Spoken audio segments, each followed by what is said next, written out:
जय श्री हरि। ओम नमो भगवते वासुदेवाय नमः। आइए सुनते हैं निर्जला एकादशी की व्रत कथा।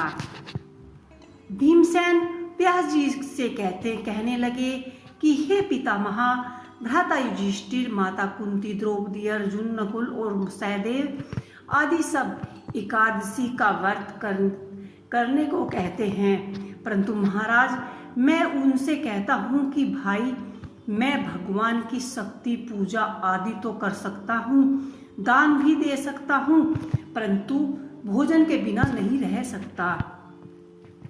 इस पर व्यास जी कहने लगे कि हे भीमसेन, यदि तुम नरक को बुरा और स्वर्ग को अच्छा समझते हो तो प्रति मास की दोनों एकादशियों को अन्न मत खाया करो।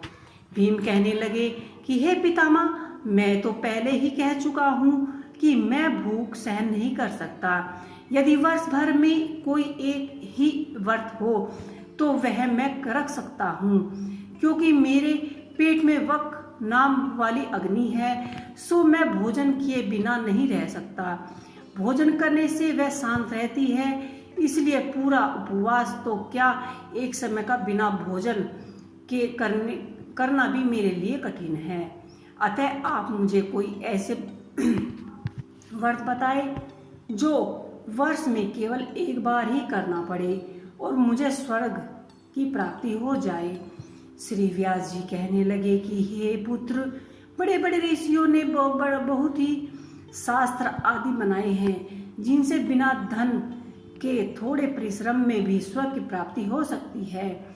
इसी प्रकार शास्त्रों में दोनों पक्षों में एकादशियों का व्रत मुक्ति के लिए ही रखा जाता है। व्यास जी के वचन सुनकर भीमसेन नरक में जाने के नाम से भयभीत हो गए और कांपकर कहने लगे कि अब मैं क्या करूं? मास में 2 व्रत तो मैं नहीं रख सकता। हाँ, वर्ष भर में एक व्रत अवश्य रखने का प्रयत्न अवश्य ही करूंगा। अतः वर्ष में एक दिन व्रत करने से यदि मेरी मुक्ति हो जाए तो ऐसा कोई व्रत बताइए। यह सुनकर व्यास जी कहने लगे कि हे विषिभु, और मिथुन की संक्रांति के बीच ज्येष्ठ मास के शुक्ल पक्ष की एकादशी जो आती है, उसका नाम निर्जला है। तुम उस एकादशी का व्रत करो। एक एकादशी के व्रत से स्नान और आचमन के सिवा जल विसर्जित है। आचमन में 6 मास से अधिक जल नहीं होना चाहिए, अन्यथा वह मदपान के सदृश हो जाता है। इस दिन भोजन नहीं करना चाहिए, क्योंकि भोजन करने से व्रत नष्ट हो जाता है। यदि एकादशी को सूर्योदय से लेकर द्वादशी के सूर्य उदय तक जल ग्रहण न करे तो उसे सारी एकादशियों के व्रत का फल प्राप्त होता है।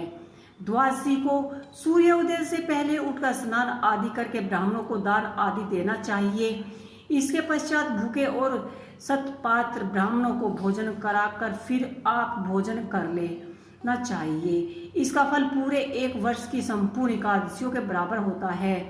व्यास जी कहने लगे कि हे भीमसेन, यह तुम मुझको स्वयं भगवान ने बताया था कि इस एकादशी का पुण्य समस्त तीर्थों और दानों से अधिक है।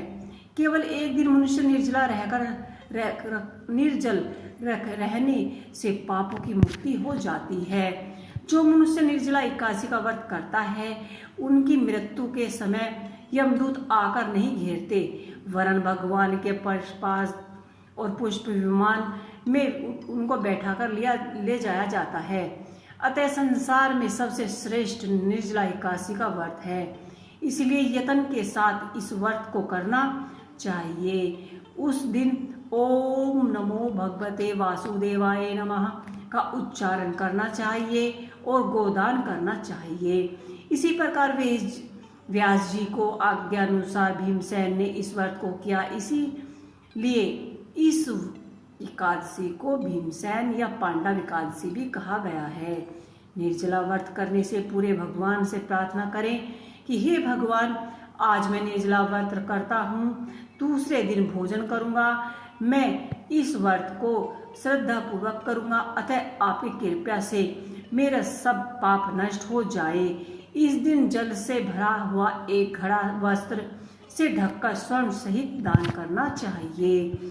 जो मनुष्य इस व्रत को करते हैं उनके करोड़ों पल सोने के दान का फल मिलता है, और जो इस दिन यज्ञ आदि करते हैं उनके फल का तो वर्णन भी नहीं किया जा सकता।